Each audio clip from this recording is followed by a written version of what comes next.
Shalom saudara-saudara, kita akan merenungkan firman Tuhan dan oleh karena itu mari kita berdoa terlebih dahulu. Bapa Surgawi, kami belajar untuk terus merenungkan firman Tuhan. Tolong supaya hati kami terbuka dengan apa yang akan Engkau sampaikan, dan firman Tuhanlah yang akan membentuk kami, menolong kami untuk terus bertumbuh dan mengalami cinta kasih Tuhan. Berbicaralah kepada kami pada saat ini dan tolong kami untuk memahaminya. Hanya di dalam nama Tuhan Yesus Kristus kami berdoa. Amin.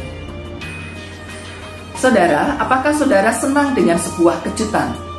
Mungkin pada saat kita berulang tahun dan kita menyangka kita akan sendiri, nggak ada orang merayakan, dan kita juga nggak mampu untuk mengeluarkan biaya buat perayaan itu, tapi ternyata tiba-tiba keluarga dan teman-teman kita berkumpul di satu tempat, mengajak kita datang ke sana, dan secara surprise mereka mengadakan pesta ulang tahun buat kita.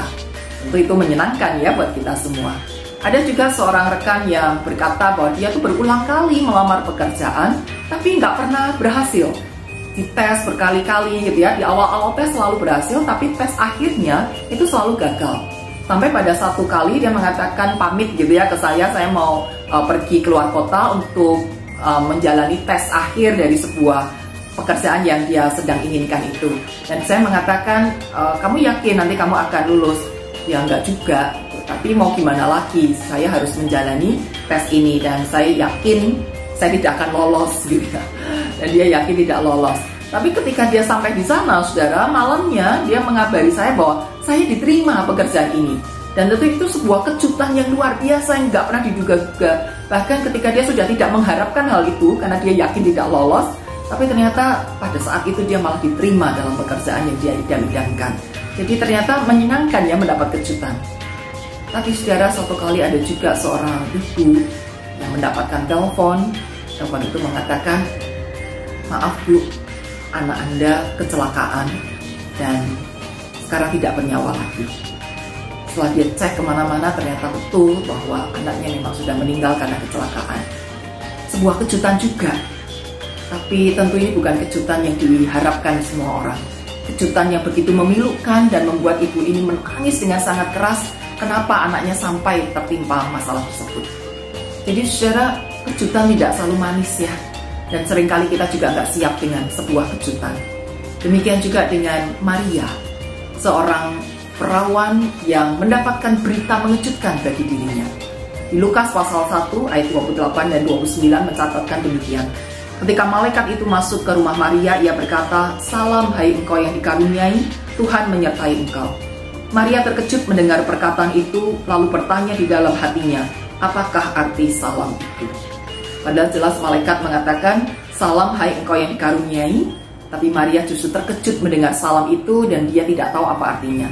Dan ketika berita selanjutnya diberitakan kepada Maria bahwa ia akan mengandung, betapa lebih terkejutnya lagi Maria mendengar berita itu. Bagi orang-orang yang sudah menikah, maka dikatakan engkau mengandung, maka ini akan menjadi berita baik. Tapi bagaimana dengan seorang yang belum menikah dan dia tidak merasa melakukan apa-apa, tapi tiba-tiba mendapat berita bahwa ia akan mengandung seorang anak laki-laki. Nah Bapak Ibu Saudara, memang di dalam kehidupan kita seringkali kita menghadapi kejutan-kejutan.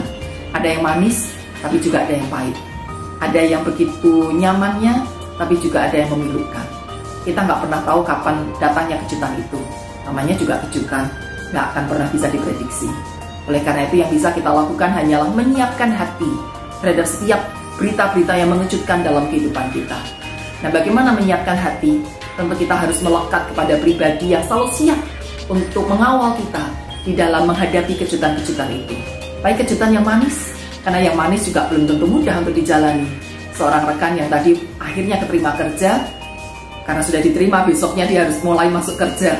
Dan itu berarti mengubah segala macam rencana, dia harus meninggalkan keluarga dalam waktu yang sesingkat-singkatnya. Tidak ada banyak persiapan yang bisa dilakukan, tapi harus. Dan itu merepotkan sekali, saudara. Jadi yang manis pun belum tentu juga nyaman dilakukan. Tapi kita hanya bisa bersandar kepada Tuhan yang mengizinkan kita menghadapi kejutan-kejutan itu dan juga menolong kita akan menghadapi kejutan-kejutan itu dengan baik. Terlebih lagi ketika kita menghadapi kejutan yang pahit, yang memilukan, kita pasti nggak akan pernah bisa siap, nggak akan tahu bagaimana menghadapinya. Disitulah kita butuh pertolongan Tuhan, tuntunan dari Tuhan supaya kita ngerti apa yang pada akhirnya harus kita lakukan. Perubahan-perubahan hidup yang secara mendadak tiba-tiba menyulitkan banyak orang. Hal-hal yang di luar rencana-rencana kita membuat kita tidak tahu harus bagaimana. Tapi biarlah dalam hikmat Tuhan, Ia menolong kita untuk menata satu demi satu. Tidak bisa serta-merta cepat semuanya. Tidak serta-merta bisa segala sesuatunya langsung bisa kita dapatkan. Tapi setidaknya satu demi satu Tuhan akan pimpin, sehingga akhirnya kita bisa menjalani kejutan-kejutan itu dengan baik. Sebagaimana Maria yang dipimpin oleh Tuhan, setiap langkahnya kecil-kecil tapi pasti satu langkah demi satu langkah, sampai akhirnya Maria bisa melahirkan bayi Yesus dan membesarkan pula sang juru selamat ini. Kiranya Tuhan menolong kita di dalam menghadapi setiap kejutan di kehidupan ini, apapun itu bentuknya, dan kita akan menjalaninya bersama-sama dengan Tuhan, Sang Immanuel yang selalu beserta kita. Tuhan memberkati kita. Amin.